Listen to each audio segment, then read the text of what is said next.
Japan के Ishima ओएसी bridge को engineers ने सिर्फ 6 साल में ही इम्पॉसिबल काम को पॉसिबल करके दिखाया। सिर्फ कई साल के अंदर इस ब्रिज को बनाने के टाइम इंजीनियर्स को ऐसे मुश्किलों का सामना करना पड़ा जो बिल्कुल आसान नहीं था।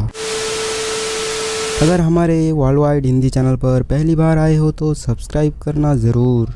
जापान एक ऐसा देश है कंस्ट्रक्शन के मामले में बहुत ही अनोखा है, चाहे वो रेलवे ट्रैक बनाना हो या फिर कोई भी हाईवे ब्रिज बनाना हो। बेहतरीन से बेहतरीन और दुनिया भर से अलग तरीके का स्ट्रक्चर जापान के पास मौजूद होता है। वैसे तो दोस्तों जापान कई छोटे छोटे आइलैंड से होकर बना एक देश है, जिसके वजह से साल भर में बाढ़ या फिर अर्थक्वेक किसी भी वक्त आता रहता है। ये सब होने के बाद भी जापान टेक्नोलॉजी में आज इतना आगे जा चुका है कि इन सब से इसको कोई फर्क नहीं पड़ता। साल 1955 में जापानीज गवर्नमेंट ने इस सकाई मिनोतो ब्रिज को बनाने का घोषणा किया।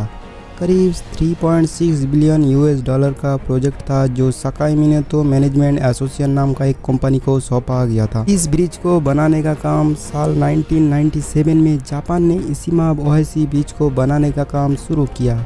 2004 साल में लगभग 7 साल लगे इस पूरे ब्रिज को पूरा बनके तैयार होने में। इस 7 साल के अंदर इंजीनियर्स को बहुत ही कठिनाइयों का सामना करना पड़ा। इमाने से लेकर तोतोरी 1.7 किलोमीटर तक का फासला था। ब्रिज को कंस्ट्रक्शन शुरू करने के बाद इंजीनियर्स को सबसे पहले जिसका सामना करना पड़ा वो था ब्रिज को सीधा ऊपर की ओर उठाना, वो भी नीचे गहरा समुद्र से होकर। वो सब तो ठीक था, लेकिन नीचे पानी का लेवल बहुत ही ज़्यादा था, जिसकी वजह से कंस्ट्रक्शन का काम करने में इंजीनियर बहुत ही ज़्यादा दिक्कत हो रहा था। सबसे पहले इंजीनियर ने जहाँ पे कंस्ट्रक्शन का काम करना था उस जगह पर बहुत सारे मिट्टी को डाला, जिससे कि चारों ओर जो समुद्र का पानी था वो साइड हो जाए ताकि ब्रिज को बनाने का काम आसानी से किया जा सके। उसके बाद बहुत ही पुराना मेथड को आजमाया जाता है, जिस टेक्निक को सालों से यूज़ करके इंजीनियर्स ने बहुत से ब्रिज को बनाया। जिस टेक्निक का नाम है कॉफी डैम कहा जाता है। चारों ओर पानी को साइड करने के लिए बड़े बड़े लोहे के सीट्स को खड़ा करके चारों ओर पानी को ब्लॉक करके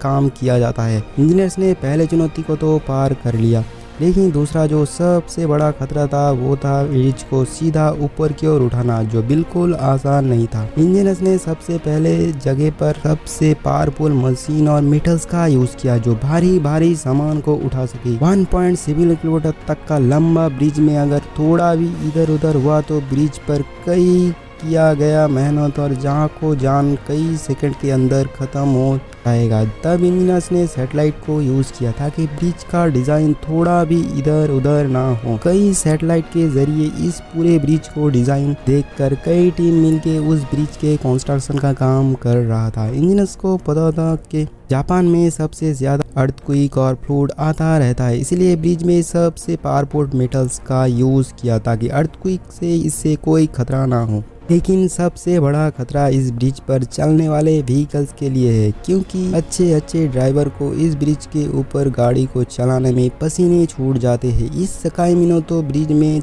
जब भी कोई व्हीकल नीचे से ऊपर की ओर जाता है तब ऐसा लगता है गाड़ी नीचे की ओर उलट जाएगा, और जब ऊपर नीचे की ओर जाता तो अगर ब्रेक ठीक से नहीं किया तो कई सेकंड के अंदर वो व्हीकल नीचे की ओर पलट जाएगा। ब्रिज को इतना अच्छे से बनाने के बाद भी इस ब्रिज पर ड्राइविंग करना बहुत ही जोखिम भरा काम है। जापानीज गवर्नमेंट ने इस ब्रिज में एक रूल बनाया, 14 टन से ज़्यादा वजन वाले व्हीकल को इस ब्रिज पे जाने का परमिशन नहीं है। दिन भर में इस इशिमा ओएसी ब्रिज से 4000 से भी अधिक व्हीकल्स गुजरता है। लगभग आज 27 साल हो गए ब्रिज को बने हुए, लेकिन फिर भी उस ब्रिज में थोड़ा सा भी दरार तक नहीं पहुंचा। अगर आप भी एडवेंचर्स का शौक रखते हो तो जापान के इस इशिमा ओएसी ब्रिज पे विजिट कर सकते हो, क्योंकि ये ब्रिज आपको अलग ही फील देगा इस ब्रिज पे ड्राइविंग करने के बाद। तो दोस्तों आज के लिए बस इतना ही, मिलते हैं नेक्स्ट वीडियो में। तब तक के लिए हमारे चैनल को सब्सक्राइब करके बेल को ऑल पे सेट करना ज़रूर।